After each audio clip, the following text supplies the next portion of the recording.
YouTube, welcome back to another episode of The Cross. I'm your host, Chase, aka Larry Spat, with another banger episode for you here today. I know I haven't seen you guys in a while. I apologize about that, but we're back. And before we get into it, let me give a shout out to our sponsors. Give a shout out to Avid for all your headset needs, Zip Chair for all your gaming chair, lounge chair, office chair needs, and last but not least, give a shout out to Advantage for all your gaming supplement needs. Please make sure you like, comment, subscribe on the channel below and all the Charge Sports Network. Enjoying all the content we put out, all the things that I do and things like that nature. Like I said, also all our sponsors and the codes and things like that will be down in the description below. Now let's get into it. You're gonna get y'all out of class early today, but we got some juicy stuff for the last couple of weeks. We got the Optic CDL situation. We have the state of Black Ops 6 as a whole and some of the things the devs and things are doing. So we're going to talk about the state of the game now and going forward. So let's go ahead and get into today's videos. For those who don't know, I have been under a rock for the last week, 2 weeks. It is off of Optic. Yes, he's out. He's gone. He still has great ties with, Hex and all the boys on the team, but he talked about, even on his stream, talked about his personal issues, the gambling, things like that. So he is a free agent. He is targeting a return after Major 1. We'll see. I mean, based on the gambling, things like that, and all the things that Prey talked about, I don't let you guys let me know. Does Prey get I think he gets maybe another shot in the league, maybe, but I don't know. I feel like, and if he does get a shot, it has to be a great, that whole time that he's on another organ, it has to be great. It can't be no slip ups and no things like that. I don't even know. I honestly don't know. I think it's 50-50. Illy got essentially blackballed out the league. We've seen players get blackballed out the league. So for him to have a real gambling issue and the way Optic went about it, things like that, pretty much removing him for everything, I don't know if Frank is going to get another shot. I mean, maybe a team is desperate, but besides that, I don't know. I really don't. I don't know how that works with the CDL and everything like that, what they would have to do to ensure that his return is smooth, if possible. So let me guys know in the comment section about that. His replacement, an old favorite. See, a lot of guys who used to put out there end up coming, back. It's kind of like in the real sports, kind of like how certain players play for a team and then down the line, if they need, that same position, they come back, like the Lakers and things like that. But the same thing kind of happens with Optic. So Huke is back. He's in. He's probably the only guy that is available that fit the way they play and is comfortable enough to even be able to play in that role as a strong sub beside Shotzi, who is phenomenal at this game. And Huke's been looking really good. Huke the Nuke has been looking good. They've been looking good at all online qualifiers. He definitely helps with the pace, maybe even speeds up the pace a bit, which is great because a guy like Shotzi loves to fly around.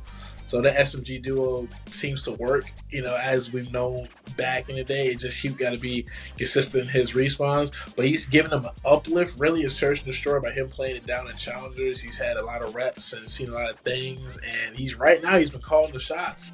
From what Kenny and Shots say, he's been calling the shots in SMD, and it seems to have worked because Optic has looked better. Much better in Search and Destroy, because after week 1, that Search and Destroy was not good at all versus the Breach.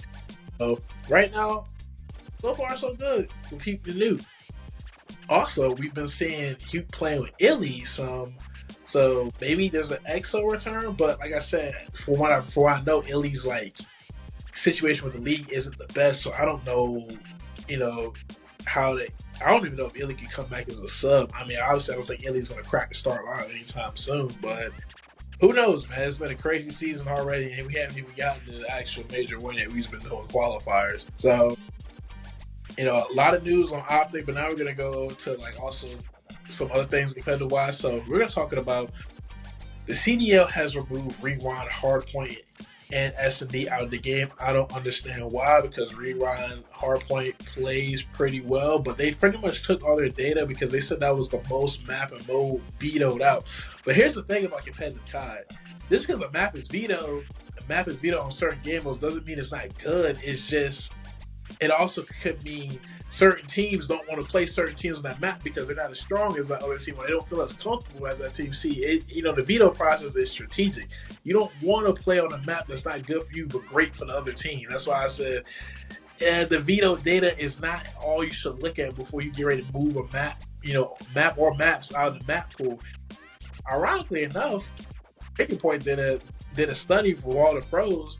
most of them voted that the least competitive maps are Protocol and Skyline, which makes total sense because Skyline is really just a bang out, and Protocol is just, I don't know, it's just a map. It's just a weird map with the spawns and things like that.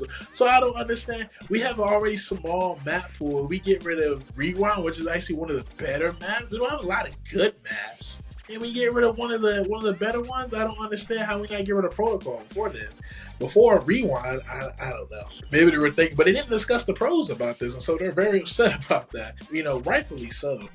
So, I don't know what we're gonna do with the map pool. Hopefully they give us some more maps as the season goes on, so we have some more viable comp play. But fingers crossed. And last but not least, we're gonna get to our last topic of the day: the anti-cheat. For those who don't know, hackers have been running crazy on ranked play of Black Ops 6. It's pretty much unplayable right now. You've seen Skunk talk about it, Nate Shot talk about it on their streams. It's bad. And then the devs said we're expecting an overhaul on the anti-cheat season 3. Season 3, we still have 45 days left of season 1. And ranked play is already unplayable, and the hackers are going crazy because the ricochet and stuff isn't active right.